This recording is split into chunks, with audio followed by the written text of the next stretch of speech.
Spoiler this weekend for me, it's got to be, surely, Johan Zarco. Johan Zarco on the M1 Yamaha.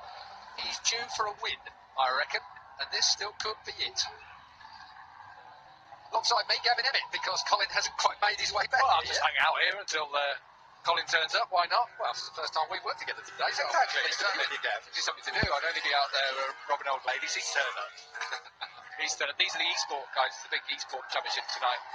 GP. Ben Constantouris is, I think, doing some work on that as well. So young Ben is here on site for that particular job. But right now, Marc Marquez are on board with. Let's have a listen. Back we won't. We'll go back to his teammate. Danny Pedrosa down pit lane as everybody else wanders to the front of pit wall. Thanks, Gav. It was brief but beautiful. As Gavin moves to one side, Colin slots himself in fashionably late as ever. And I was just going to hang out and listen to y'all chit-chat. So, this track, Colin, if I can... good afternoon, first of all. Good afternoon. It's a pleasure doing business with you. The first time for us as well today. Yep. This racetrack, tricky little place. Even though the sun's up, it's low in the sky. It's still cold out there. I mean, sure, as a Texan, you're going to be feeling it. What's the plus and minuses of this Valencia track from a racing perspective? It's a pain in the butt, to be honest. I'm not lying to you. It has a few different things. It's not really a Motogp track. We've touched on that a couple times today throughout the commentary. It's a little tight for these big bikes. And it's just one of those tracks to where a tenth or a tenth and a half you might have or lose on somebody in qualifying. Next thing you know, that turns into 8 seconds or 10 seconds when you throw 28 laps at it. And it's just so hard to make a tenth here. It's kind of what I think is going to happen.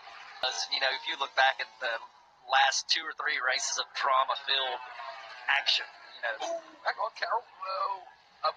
Obviously Marquez and Valentino, when they got together, it's a bang. There's one moment in time, but when Pedrosa took out Nicky Hayden at Portugal, and it was like, oh man, did this really just happen? You know, this is motorcycle racing, and then Valentino, the one guy you would say is not going to crash and take the title home, went and did exactly that.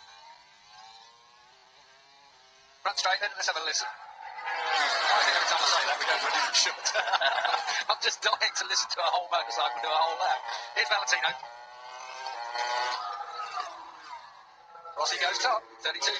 I mean, I'm not going to throw you under the bus with this, Colin, and tell me to clear off if you want. There might be a few at home that will do the same thing. But, of course, one of the popular things is will Valentino Rossi come to play here, and will there be some kind of payback a la 2015 if he comes across Marc Marquez during the course of the race? I don't think so. No, I genuinely don't either. It's kind of a cool thought, you know. Maybe you might see some drama, but I think they're above that. I don't think that's, you know, seeing that interview earlier, I think he would obviously like to see Dovizioso win as opposed to Marquez, but he was very political about it, you know. It's a surprise year. We never know what can happen. Pedrosa goes up to 5th. Thought I'd ask you your perspective on that anyway. It's part of the excitement and the intrigue into this final round, because you just don't quite know who's going to be the spoiler. Tell you what, turn 13. I think Jules is right. Run a campaign for that to be called Nicky's. Yeah, Nicky's. I like that. Yeah, I like that. I think, well, is there anyone that doesn't? Twitter campaign, maybe. Not sure we should start that, but your home certainly could do. What did they do this morning? Well, let me give it to you. Hang on a second. Miller was going real well till he crashed. Miller looked very, very good. Ian only on the Suzuki.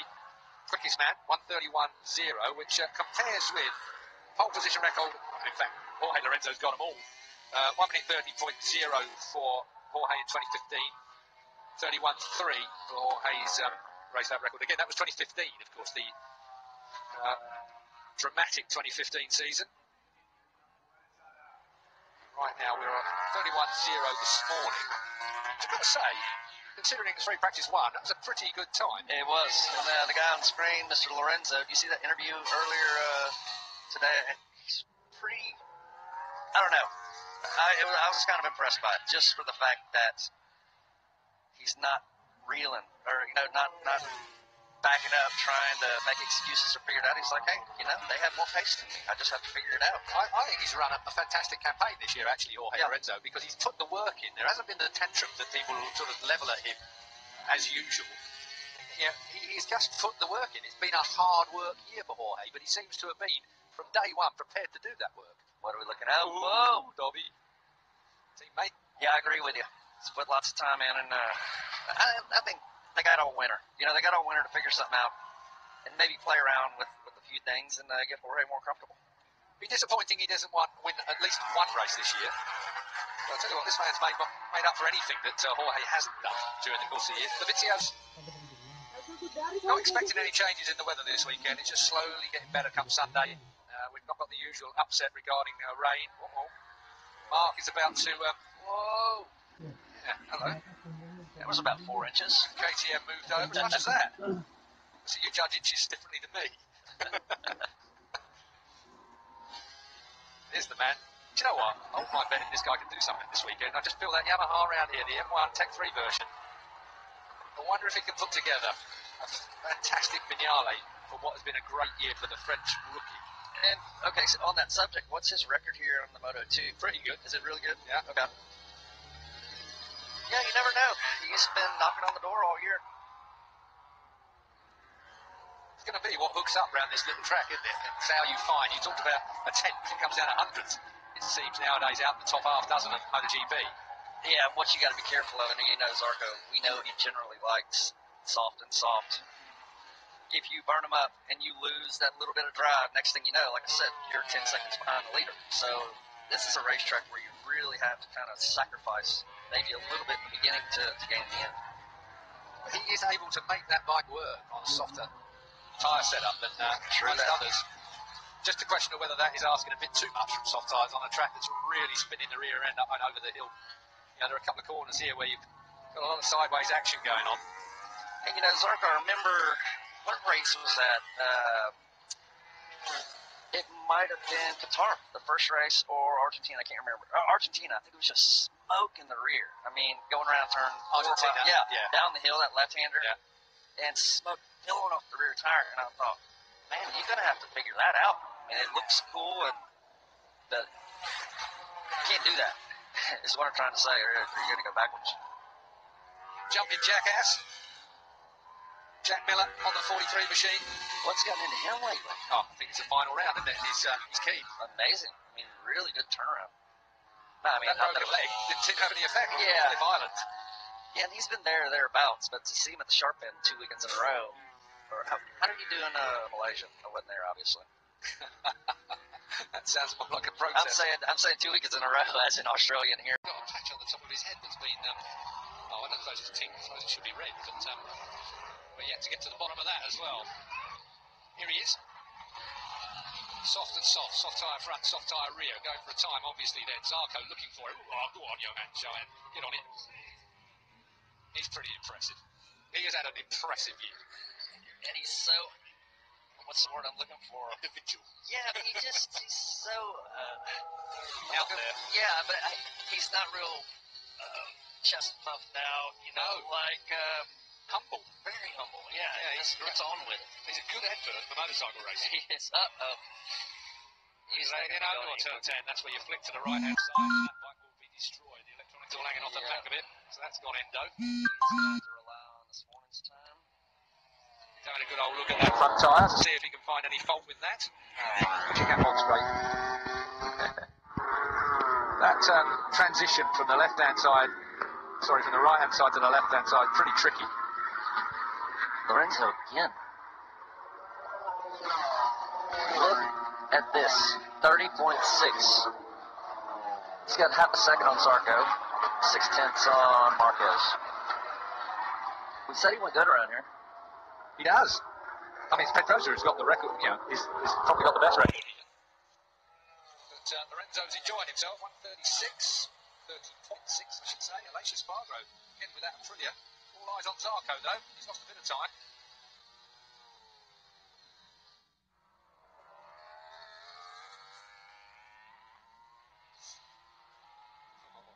Great shots again. He's got a lot of wing on that as well. Zarco goes second, 31.1.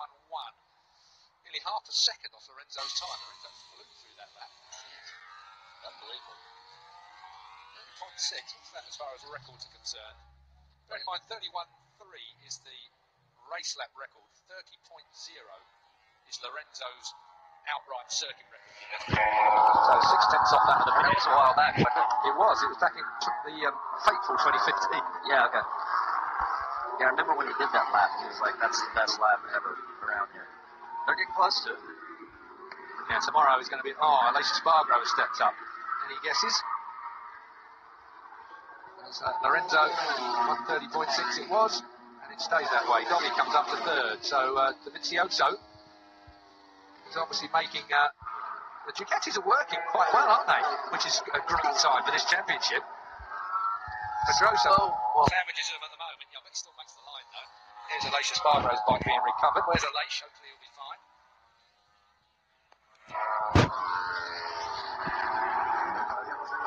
I'll tell you what, he's winded a bit, isn't he? Yeah, he's got a Is that turn 12 he's come down at? bit of a dodgy hand. Paul as well. It's a brotherly thing. He's okay though. Turn 3 for him. So that's a kink, is it? 100 mile an hour. Quick. It is quick. If we get a view of this, this should be, Yeah, where's the bike? yeah, it's going to be a long... Oh, that took a long time to get out from under him. Ooh, tumbling in that gravel. That's barrel gonna, roll there. and that's going to be trash all the way across the track there. Spargo. KTM launched to the beach. Gets a ride home. This would be the most scary thing for me. Having someone drive me home. Yeah, I did it in Sachsenring, soaked in gasoline. That was a scary ride back to the pit. That hurts. Gasoline between the legs, I've got to say. It's not my favourite feel. Alicia Spargo looks like he's recovered his breath. Maybe not his temper. Looks like I can't see anybody. Paul Espargaro, the KTM, would have left a bunch of gravel on turn 4. I'm thinking. Might see a few of these guys check up. Hector Barbara chases Marc Marquez. Back with Johan Zarco. Tell you what, it really bites when you shift on this thing. When he taps that back in, it bang, straight in, the way the thing's set up. Oh, hang on a second. Marc Marquez then has chucked it up the street as well. So, he's perfectly okay. He doesn't even look like he's been down the road in his leathers. He must have slid neatly across the tarmac, but Marquez is down. Zarco goes another personal best. Turn 2 for Marquez is the Mick Doohan, which is a little 50 mile an hour left. So that's probably why he's not quite as scuffed as he might be. It's his first one of the weekend, isn't it? Yeah. Just get that one out of... Is that his 25th or 26th? Get that one out of the way. Let's have a look then. Front end, wait for it. On the brakes on the way in. Oh, all that chattering going on. He got no chance of saving that. That just... Once that started chattering, he was just being greedy with it. Yeah. Nice little luge ride. You see his hand, he's like, Let's have a look at it again. It's 26 scratches. Oh. It was chattering and... Oh, that was grumbling all the way in. That was never going to go in. He still forces it to fit, but Marquez chucks it away in free practice 2 then, with, checkered flags out now, so I suppose that's perfect time. He's had the most out of free practice 2. Gives him a bike to fix. So Lorenzo, by some margin, 0.122 over Danny Pedrosa, and Andrea Dovizioso a further 3 tenths back. Johan Zarco, 4th for him. Marc Marquez, 5th in a crash. His 26th crash of the year. Hey, we got 3 Ducatis in the top 8, with Firo being 8th. I wouldn't have bet on that. No. Today. But I think Dobby said it again in an interview. I can't remember whether it was with Gab or with Neil, so forgive me for that. But he said at tracks that we didn't expect to go good on, we found that the Ducati works and vice versa. So you don't know about, we wouldn't say normally Valencia will be a Ducati track, but